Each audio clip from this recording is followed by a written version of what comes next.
আজ 15ই আগস্ট, স্বাধীনতা দিবস। কিন্তু আজও কি নারীরা স্বাধীন হতে পেরেছে?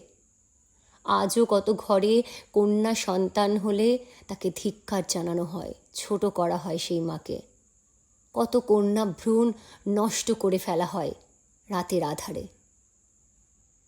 তাই আজকের এই ছোট্ট কবিতার মাধ্যমে আমাদের কন্যাকে ভারত মাতার সাথে এবং আমাদের ভারত মাতাকে আমাদের নিজেদের কন্যা রূপে তুলে ধরার সামান্য একটু চেষ্টা।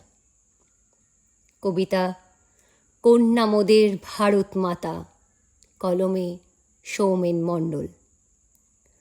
ভারতবর্ষের প্রতিটি ঘরে ঘরে অগ্নিকন্যা রূপে জন্ম নিয়েছে আমার ভারত মাতা। রজনী শেষে আজিয়ে প্রভাতে আকাশে বাতাসে বেজে উঠেছে তোমার জয়ের ধ্বনি।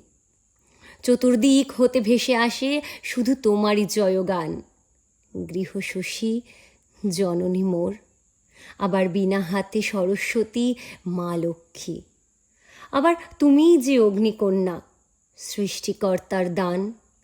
তুমি তো শুধু ভারত মাতা নহে, জননী রূপে জন্ম নিয়েছ ভারতবর্ষের প্রতিটি ঘরে ঘরে।